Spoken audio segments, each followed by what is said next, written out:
This is not, by the way, a total critique of Western medicine. If you don't know calibration, if you don't have the ability to make the distinctions in terms of the states that you're inducing and stabilizing and create the context you're creating in which a client can select and find answers personalized to the objectives they have for entering into the relationship with you, then you're not going to ever be able to create that. There's a difference between qualitative and quantitative research, and NLP is committed to the qualitative, and apparently, at least to the point that evidence-based medicine, evidence-based coaching is used. It's the way of confirming the mind-body split, which, by the way, after decades of my own work, seems to be directly associated with the problems that the client who come to me present to me.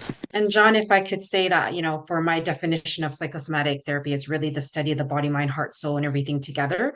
And I just want to really hone in on NLP to shift these, whether that's at the thoughts at some levels, the emotion is all related. But I just want to hone my wrap my head to bring these therapies together in a more holistic way within myself to help people. And so, yeah, I was just curious if there was anything in that to bring it together within myself a little bit more solidly, so to speak. Tammy, Yeah. outside of my comments about calibration, which you seem to appreciate, what would be an example of something that would help bring what you named the emotional, physiological, etc., types of therapy together? What do you have an idea what that might be? Idea of bringing the therapies together, um, This well, quoting you. for me, okay, well, I, Yeah. I would, it's looking like, for example, at a body symptom, which then tells me maybe like what's happening at the maybe emotional connection. And then I use NLP processes to support that, whether that's with content or not with content, depending on my calibration. And then I align the body alignment to what thoughts and belief systems to bring it all together.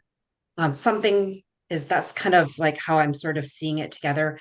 And in NLP, the unconscious mind to me is very much this, soul to me. I mean, I know there's different words here. Um, yeah, so that's, I hope I'm answering your question, but that's how I'm sort of like piecing things together in a way to support my clients. Let me just be blunt about the way I operate, and if you could if you could make it work for yourself, that would be lovely. Okay. Um, Okay.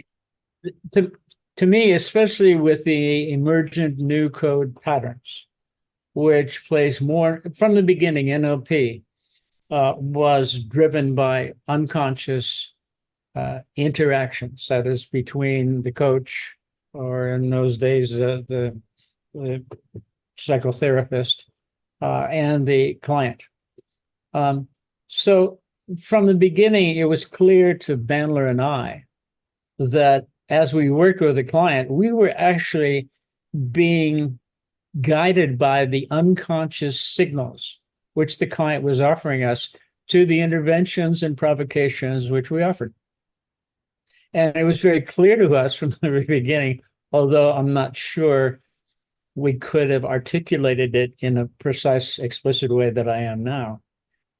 It was clear that unless the unconscious was signaling yes to this direction, to these interventions, to these provocations, nothing of interest would happen. So, in that sense, through the development of new code, the classic code, then the new code, then the emergent new code patterning, which is the subject of what we're going to be doing in May. A part I'm going to be doing in May. And these cases, the responsibility and assignment of interventions has moved more and more to enabling the unconscious to take the lead, and that you are being guided by the unconscious signals. That is the point of calibration. Now, we've made explicit with involuntary signals and a number of other things like the healer within, that you can actually, and especially with the emergent new code patterns, that if you can engage the unconscious, set targets, set goals, not specifying how specifically they're to be achieved, and use what we now call the archives. Let me use an analogy. You know about the immunological system, one of the most amazing systems, partially explored and partially still a mystery to the researchers who are working on it. But in a crude way, what happens when a pathogen enters into a client's system? It activates by recognizing that it's foreign to the system. It activates the immunological system. The immunological system does a remarkable thing. It begins designing, based on the information it has, antigens which will be effective against the pathogen, which is the source of the condition the person is trying to overcome.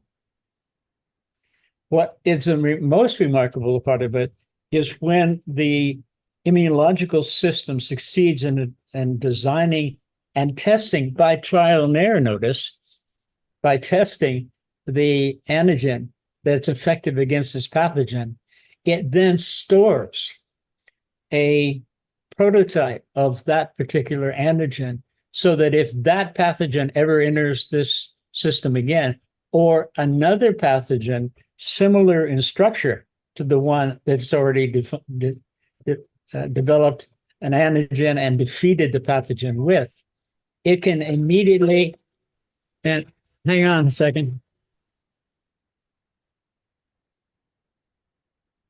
Sorry about that. So it then stores this effective antigen for this class of pathogens, and therefore can quickly produce an antigen which will defeat, even to the point of not bothering to develop the symptomology, which is typical of the invasion of the pathogen. Now, generalize that immunological response to pathogens to your life. That is, the archive is a detailed, internally stored record of all of your experiences, not only your experiences, but as you well know, you have read things, you've seen movies, you've dealt with observing people in high stress, high impact situations. And you will have noticed, I'm hoping, that your body responds by micro muscle movements, which in part replicate what you're observing.